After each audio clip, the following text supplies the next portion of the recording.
let's take a look through the morning's newspapers. We've got the editor of Birmingham Live and the Birmingham Mail, Graham Brown, and the writer, Benedict Spence. All right, guys, let's get straight into this then. We'll go to the front page of the Daily Mail to start with, I think. And we'll start off with you, Benedict, if that is all right. And just tell us about the reporting here on the front of the Mail about petrol pricing.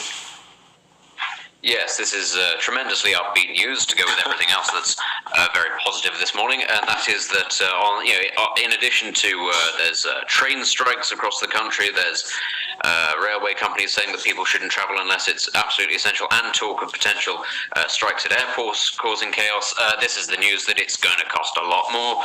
It is currently costing a lot more simply to fill up your car.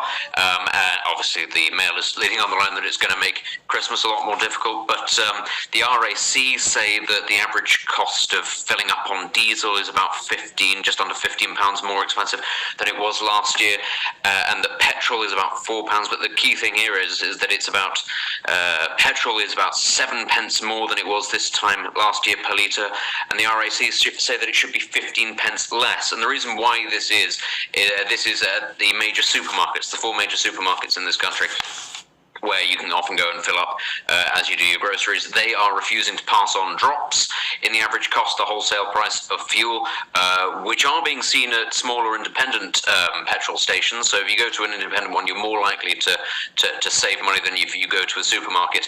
Obviously, this has a very big impact on people, but supposedly this is at least in part because supermarkets are losing money across the board on other aspects where changes in prices haven't been passed on. So food production, basically, the costs of transporting food, and all the rest of it. So it's a bit of a difficult one, really. Obviously, supermarkets need to make some profit, or at the very least keep their margins, and they are running quite tight margins as it is anyway. And it seems that where they are potentially making losses on food, they're trying to catch up on things like fuel.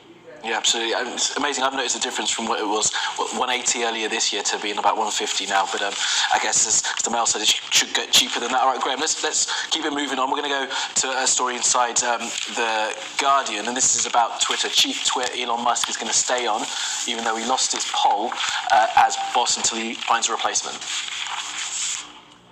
Yeah, so I mean, Elon Musk is perhaps the most entertaining thing on Twitter at the moment. So yes, he put out this poll. He's very keen on allowing people to decide the future of Twitter and tell potentially they say the things that he doesn't want to hear. So he put out this poll the other day. I think 57% of people said that Elon Musk should go. Meanwhile, Snoop Dogg came along later, and 83% of people apparently think that he should run Twitter.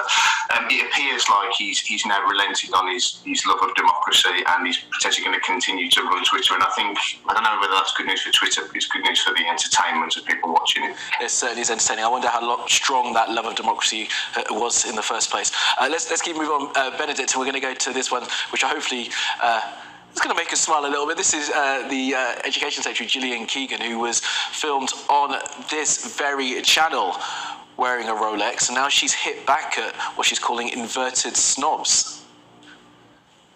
Yeah, I was a bit sort of surprised by this. Everybody, very eagle-eyed viewers seeing how much somebody's watch cost. I mean, we all understand why this sort of thing would make the papers. Sort of cost of living crisis. Everybody's going to sort of leap to look at how much it is the government ministers are spending. But it does seem a little unfair to jump on somebody for something that could have been purchased at any time. Potentially could have been inherited. I don't know what the situation is for Ms. Keegan. I don't have a £10,000 watch. I'd feel very upset if people criticised me if I had a £10,000 watch and I felt that I'd worked very hard for it. People should go get the bag. It's very important to be able to tell time if you're a minister. Sometimes you don't have your phone. You always need a backup. And okay, if it's going to cost you £10,000, that seems a little pricey, but if that is what you choose to spend your money on, well, fair enough. It's a bit expensive. Do that. Yeah. And it seems better than spending it on petrol, put it that way. Yeah, as someone who just got a new watch, I do like looking at my wrist and seeing the time rather than looking at my phone. And there's a great little pulled out quote here in the Mail, Graham, that says, "Opened many doors for me." I mean, if the watch is opening doors, that is a really cool watch. Yeah, it's interesting actually how Mrs. Keegan's dealt with it. So she's not your usual Tory. She's very keen for people to know that she left school at 16 and went through an apprenticeship and so on. She's trying to make this a thing about inverted snobbery and about kind of working class aspiration. I think in practice what this really is that Chief Education Secretary, people are asking for above inflation pay rises. History dictates that's probably not necessarily going to happen, and whether or not the optics of wearing a £10,000 Rolex at this point is necessarily the smartest thing to do. No, perhaps not. All right, Graham, Benedict, really good to have you guys. Again, sorry that was so short. We'll have more time with you hopefully next hour. Thank you very much. Speak to you again soon. All right, there's plenty more to come on Sky News Breakfast, including warnings from NHS leaders of difficult days ahead for the stretched health service. We'll be speaking in the coming hour to the Chief Executive of the NHS Confederation. That is Matthew Taylor. So stay with us for that and more after the break.